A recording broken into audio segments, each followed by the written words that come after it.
Hello and welcome to GameSec. Time once again to check out the differences in a few multi-platform games.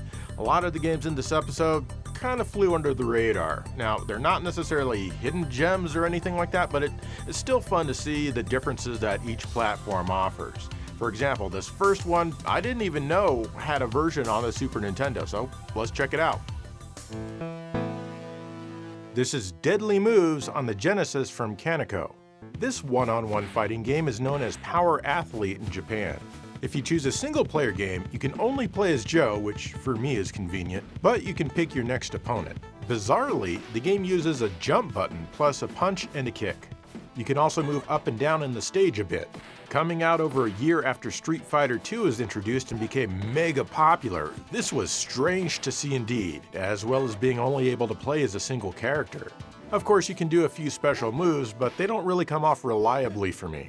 The game is incredibly difficult, even on the easiest setting. However, if you manage to win a match, the computer will upgrade some of your stats depending on how you did before your next fight. You even get a password because they knew that getting past any match here was going to be a huge chore that takes a while. Several characters are rip-offs from Street Fighter II the way that they move, attack, and sometimes even sound. The graphics are pretty good, with some excellent layering and some nice color. I like what they have going on in a couple of the backgrounds. However, the frame rate can get pretty choppy when you pull off a special move. I'm unsure if this is intentional or not. The music is serviceable, nothing bad, but nothing outstanding. The sound effects and voices are also fine.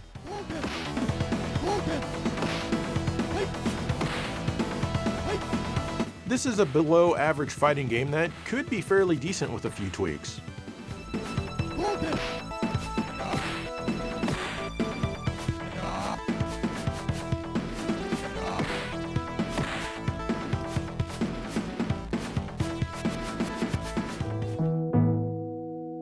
This game came to the Super NES as Power Moves that very same month.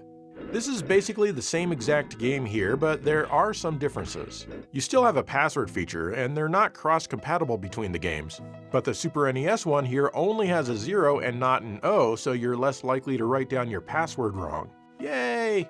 Gameplay-wise, it's slightly more refined in its overall movement, but barely. It's also a little bit more balanced. As a result, I enjoyed playing this one a lot more, but make no mistake, it's still not great by any means. Graphically, it looks almost identical. Both games run in the same resolution and are letterboxed.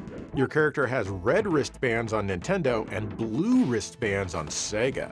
The Super Nintendo has transparent shadows, whereas they're solid black on Genesis. When a match is finished, the Genesis version fades the background to black and white and then to black. The Super NES fades the background to black and white, and it stays that way. The Super Nintendo also looks a bit washed out with slightly less contrast, as we can see by flipping back and forth between the two versions on the same frame. It's not just that one stage either. All stages feature less contrast on the Super Nintendo. Other than the transparent shadows, none of the extra features of the Super NES are used, and the color count on screen is the same if you don't count those shadows. Sound-wise, it's a little bit more pleasant on Nintendo. The voices and sound effects are smoother, and the hits have more weight.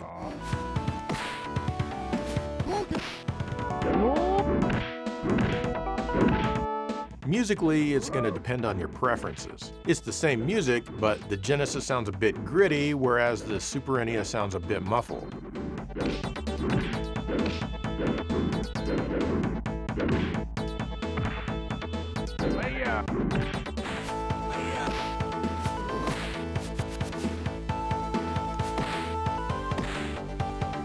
Another interesting difference is the box art. On Sega, you get blood gushing out of this dude's face as he gets smacked. Poor fella. On Nintendo, you get sweat because Nintendo hates blood. Which would you rather display on your shelf? Honestly, probably neither. The name was also changed from Deadly Moves to Power Moves because the word deadly is much too scary for the gaming audience, according to Nintendo. When it comes down to it, I think that the Super NES game just edges out the Genesis version because it's more playable, has nicer sound effects, and hell, you even get transparent character shadows, and who doesn't love the hell out of that? Also, these are the only games in this episode that don't have mazes. Don't worry, I've got some games coming up with big mazes because gamers love mazes. It's their favorite thing ever, so stick around.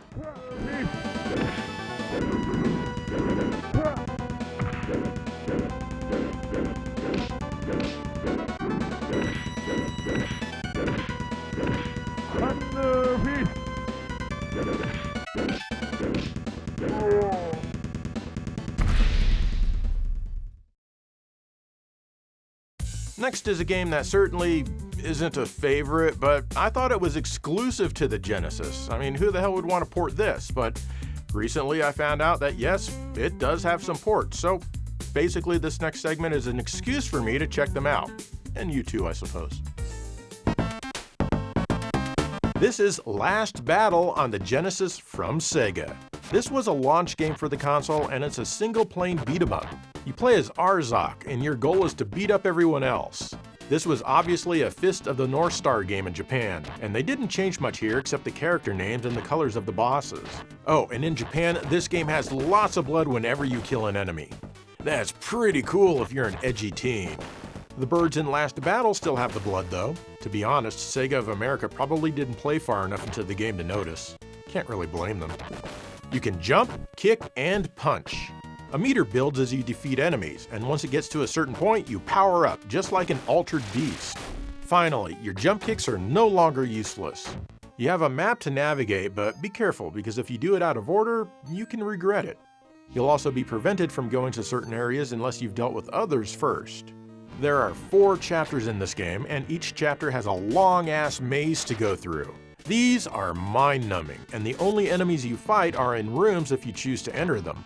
Otherwise, it's just randomly flying and falling projectiles that are coming from who knows where. Seriously, what's up with this place?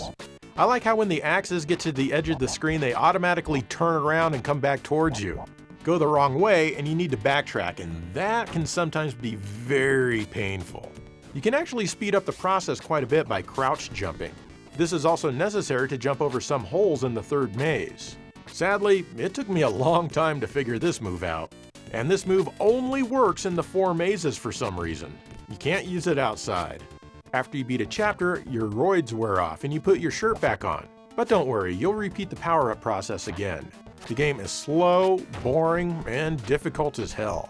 The graphics are great for their time, but feature very little in the way of character animation. Oh wow, okay, Sega of America forgot to censor this statue. They definitely didn't play this far into the game. Again, it's Last Battle, you can't blame them. The music also has a few cool melodies here and there.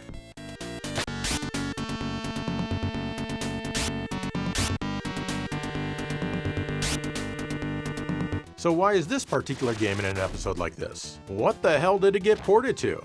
Well, it was ported a couple of years later by Elite to the Amiga for some reason, only in Europe. I guess they thought that computer users craved some early Genesis action. As bad as the Genesis game is, this one is that much worse. The Amiga only has 1 button instead of 3 since gaming was a complete afterthought on the platform. That means you lose the kick button and up is now your jump. You still kick if you attack while jumping. That makes speed jumping in the mazes more difficult, but it can be done. The control lag can be huge with this one, especially in the upper levels. You're not gonna hit some of these enemies unless you plan it out a couple of weeks in advance. The map looks similar, but the progression is a bit different. Here, your defensive powers increase instead of your offensive powers. That makes beating this boss a lot tougher. Once you get to Chapter 2, you'll find that the map is completely different. Here, there are no stages featuring the ship. In fact, a great many stage types are missing. The nonsensical dialogue that attempts to explain the story is mostly the same here, and it still makes no sense. The power meter here seems to be useless.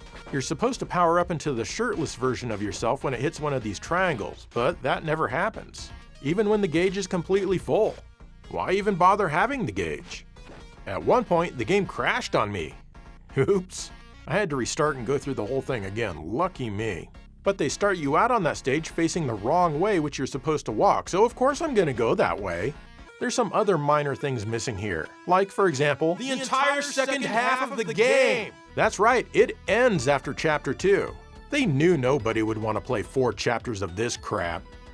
Why does the final boss repeatedly tickle my balls? I do not appreciate that. Graphically, it looks a lot worse than the Genesis original. All of the parallax scrolling is now gone, and the colors are rather ugly. The sky gradients look nice though, which is one thing that the Amiga does well. It's cool to hear Amiga versions of the music, but naturally they didn't bother remaking every theme. I can't imagine how disappointing this game must have been to those who played it back in the day.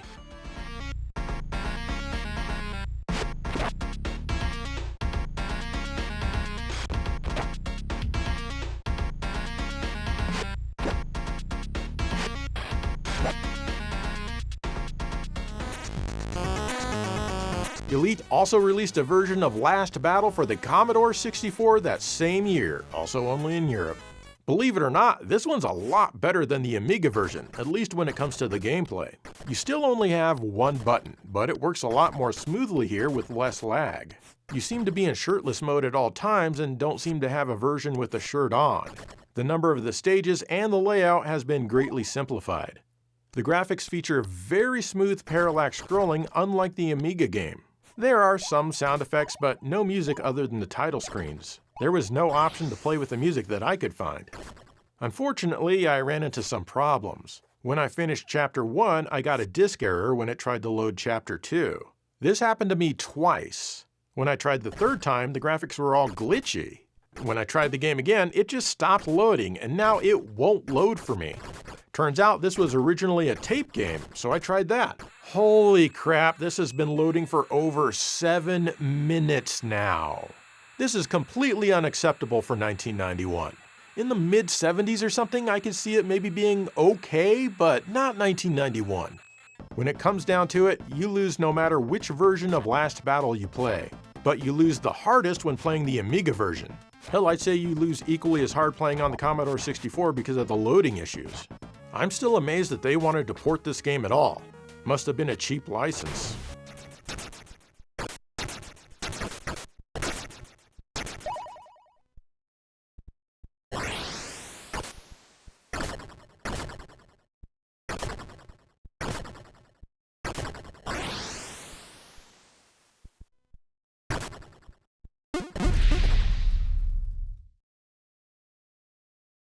Do you like games that are half action, half RPG?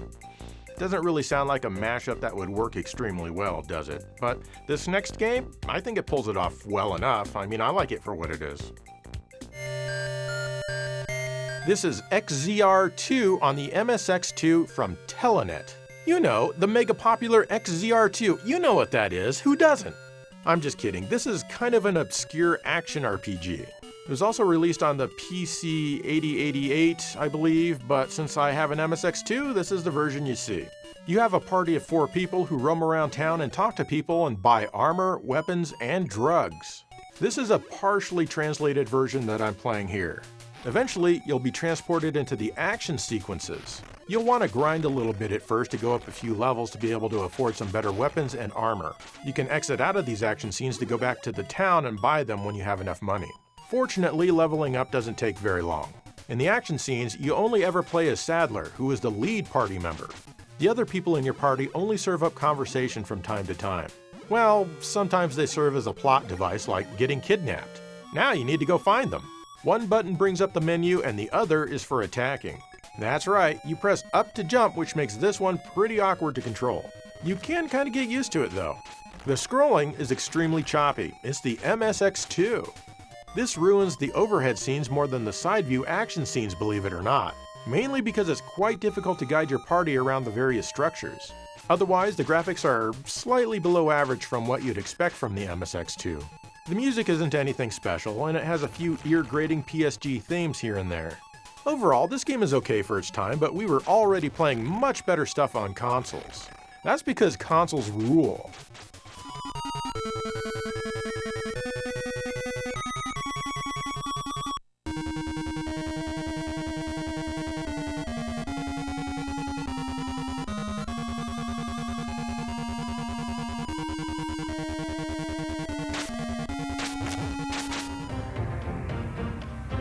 The game came to the TurboGrafx-CD in 1992 as Exile from Telenet and Working Designs. There are some changes. For example, now you need to gather your party in the first town. They're not already part of it like they were in XZR2. The layout of the side-scrolling mazes has been changed around a bit in most cases. Some of these mazes are crazy with lots of doors, but they're not hard to figure out by trial and error. You're still going to want to grind for a bit in the beginning. You'll need to grind a bit later in the game as well. You top out at level 17. You now have a jump button, so that makes the control a lot easier, especially doing your downward sword thrust.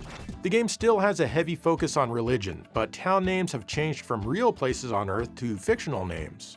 The game does have some time travel towards the end, but Sadler doesn't go to modern times like he does in the MSX2 version. You have not 1, not 2, not 4, but 3 save slots you can use.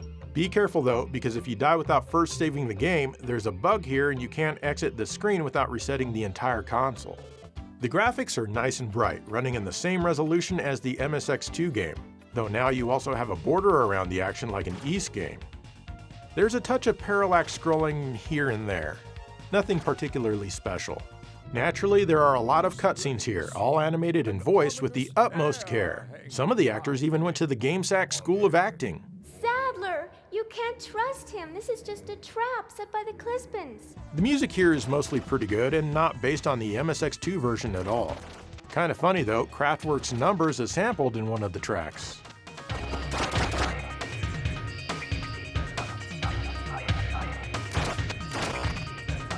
Overall, this is a fun game that you can easily beat in less than 3 hours, even with the grinding. That's fine by me because I have a life, or at least I like to pretend I do.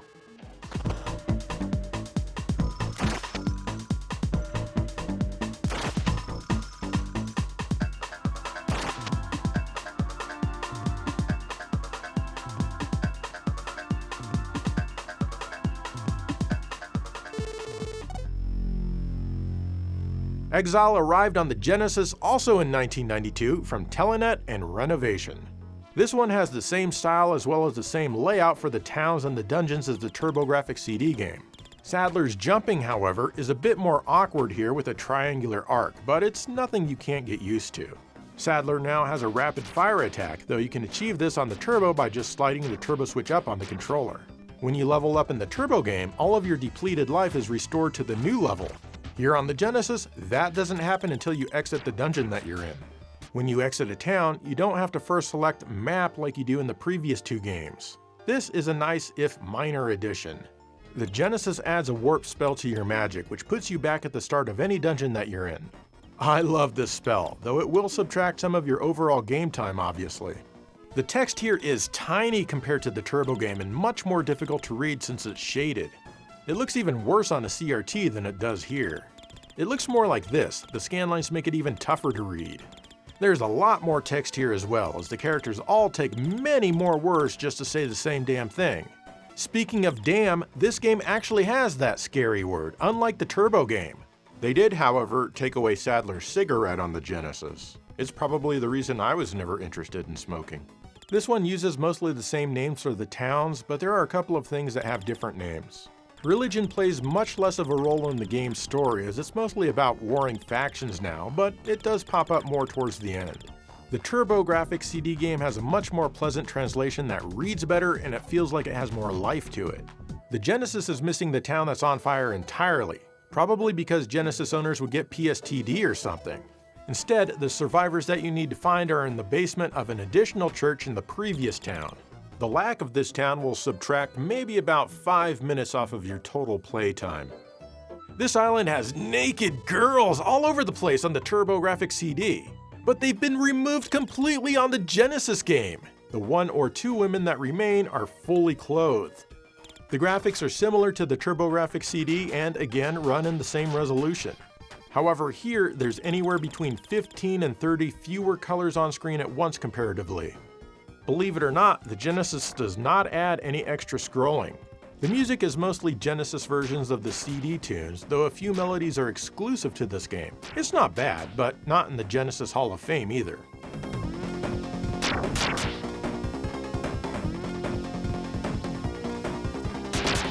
Okay, I have to admit that I plagiarized many of the talking points in the segment from an article on Sega16.com that's nearly 20 years old. Yep, it makes some good points, so I just added them here. That's okay though, since I'm the one who wrote that article. Overall, the TurboGrafx-CD version is by far the best version all around. It has graphics, sound, and text that are all easier on the eyes and ears and slightly more refined control.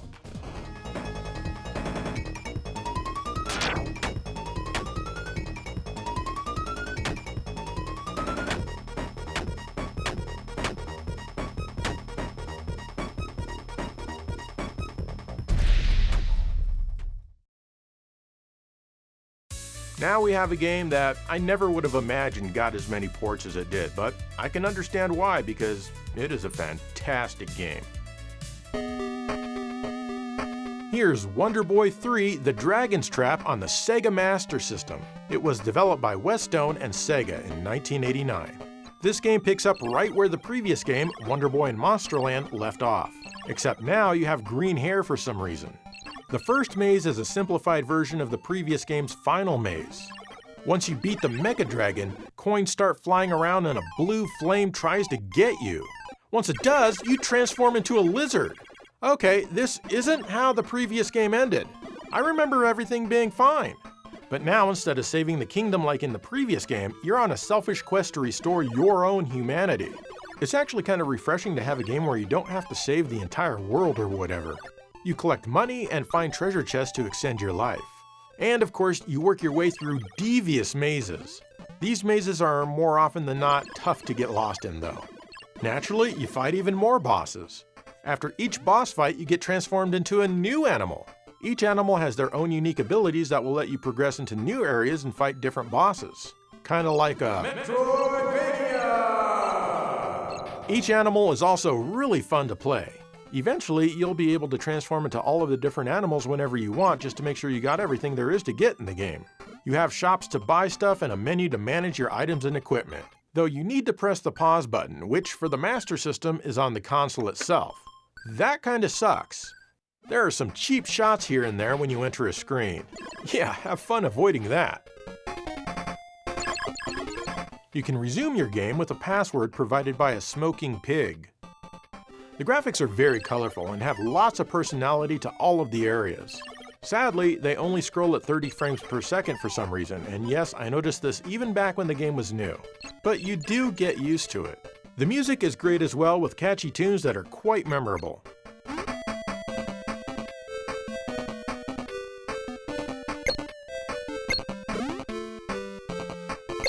The game isn't overly long and you can beat it in well under 10 hours, which is great. It's super fun and you should play through it, even if you don't want to.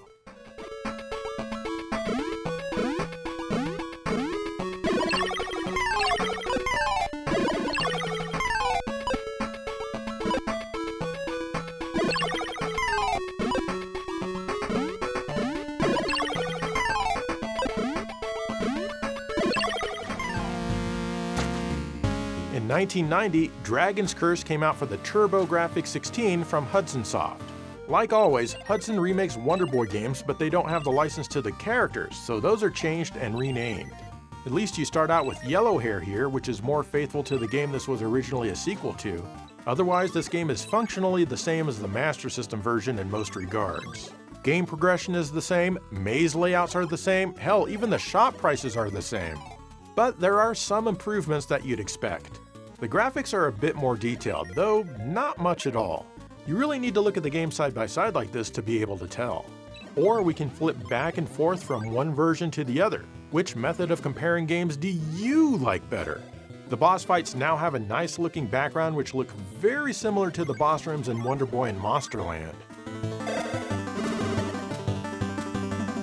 The game is letterboxed like the Master System game and also runs in the same effective resolution. Though it does feature 8 extra pixels on the left-hand side of the screen since the Master System needs to mask that area off whenever it scrolls horizontally. But now, we get 60 frames per second movement and it feels really nice. Imagine being able to count to 60 in 1 second. Well, the TurboGrafx sure can. I mean, come on, this isn't the slow graphics. Yeah, sorry, that was painful. The music is the same, but of course it sounds much nicer on the TurboGrafx and it's now in stereo.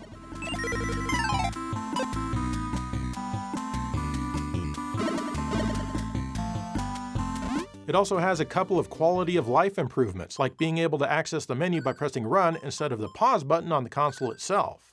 The game still offers a password, and those are not compatible with the original game. But if you have a Turbo Booster Plus or a TurboGrafx-CD attached, you can save your game like a civilized person. This will also work in this manner with the Turbo Duo. Overall, this is a great improvement where its only flaw is that it's not an official Wonder Boy game.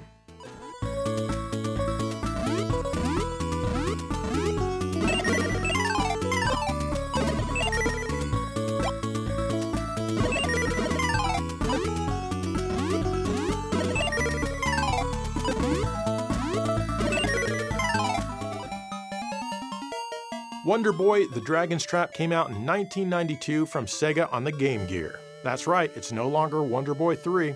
This is basically a miniaturized version of the Master System game, but there have been some changes. Most of the screens have been redesigned to fit within the Game Gear's pathetic visible area. Some scenes have been redesigned almost completely, like the town hub world. Other changes include new walls to keep the player from going anywhere before they're able to. Although I don't know why they put a wall here. I can jump right over it if I want. And why do they have this door which just puts you up by this other door? Seriously, why? Was it too much to ask the player to jump on a couple of blocks? Unfortunately, the smaller screen takes a huge hit on the gameplay. You'll run into enemies way more because they didn't adjust the size of the characters or the speed of the gameplay to compensate for the lower resolution. So you're constantly inching forward, trying not to be surprised by an off-screen enemy, many of whom will attack immediately when they appear on screen. And some of them attack from off-screen.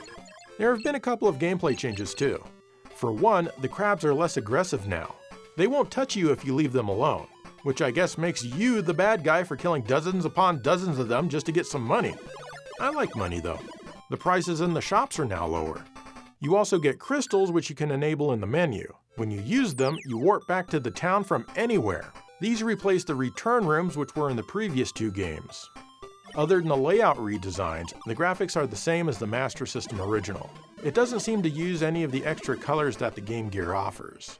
Well, maybe it does in the shop screens, as the characters here have been changed for some reason. And we're back to 30 frames per second here. The music is exactly the same. They didn't use any of the Game Gear's stereo features, but most games on the system don't bother with that. I like the gameplay features added in this one, it's just too bad it's on the Game Gear.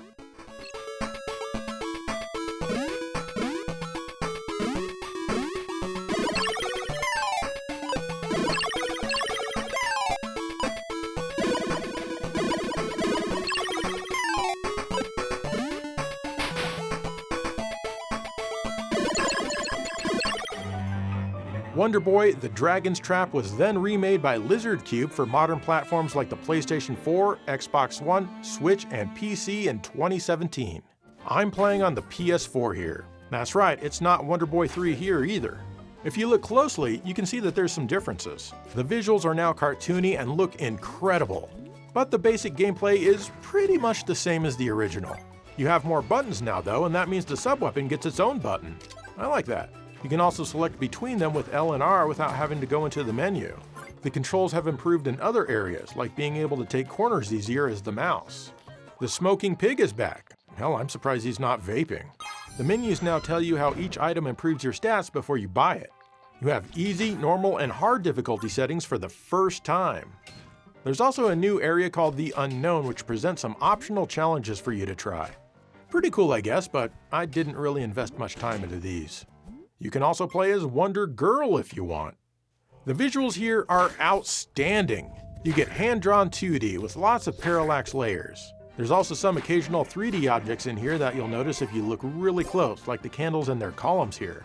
However, here you get mirrored sprites where in the other games, the sword and the shield stayed in the appropriate hands when facing different directions. I'll give that a pass though. The animation of everything here is fantastic. If you like, you can enable retro visuals at any time to get the old Master System look, except now it's in widescreen and even 60 frames per second. I'm not a fan of the music. Some of it can be kind of good, but I just can't get into the style that they chose to arrange these tunes in. I feel that the game deserves something more energetic and modern. I do appreciate how each area that had common music before, like the dungeons, now have their own arrangement of that tune. But I still can't get over the feeling like I'm at the Renaissance Fair or something.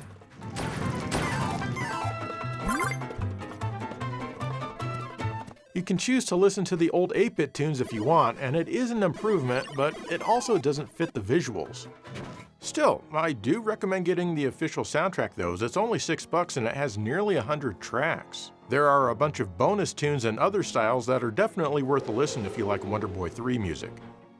This is a fantastic game. Overall, the 2017 version for modern consoles is probably the best, but my favorite remains Dragon's Curse on the TurboGrafx-CD. The music is better than any other version, and that is just so essential to this game. If the modern version had better music, I think it would work a lot better for me. Still, you can't go wrong with any version. Well, maybe except on the Game Gear, but even that one's good.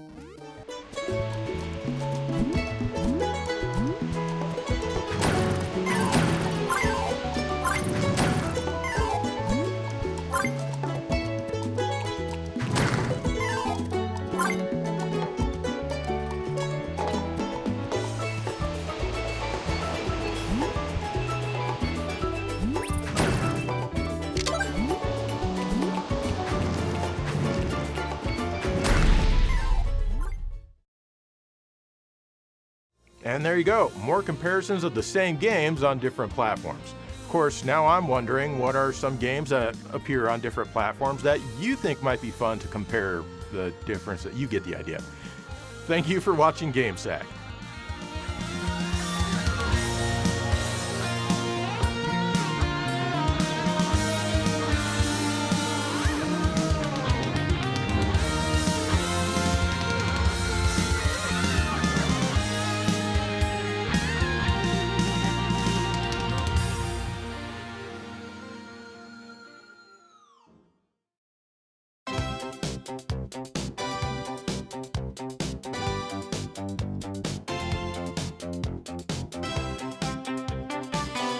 I wanted you to meet Alyssa.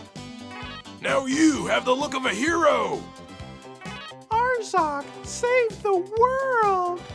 I am the only one who can save this world! Strength has increased! What's the matter? I want to become a hero! Finally, the enemy has begun to move! At last, the time has come! Defensive power is increased! I can't believe you're here! Save me! I want you to help me! Strength has returned! For Duke, I will fight to the end. What kind of being is Duke? Why? You saved my life! This is not yet the time for you to die! Defensive power is increased! Why was only Alyssa carried away? As long as I am here, Alyssa will not die! Strength has returned! Take me to the land on the other side of the sea! I will risk everything for you! I am sorry. I couldn't save Alyssa. Duke! What a hero you are! Strength has increased! There is no mistake. He is heading to Grom. I'll hurry back to Grom! Defensive power is increased! Hell is ahead! What sort of place is hell? Strength has returned! Without breaking the seal, I am invincible. A seal? Strength has increased! There is a secret in the West Mausoleum. You can now solve the secret of the seal! Fight with Garok twice. My memory has returned! My brother! Defensive power is increased! This is the place where I die. Farewell, Arzok! Ow.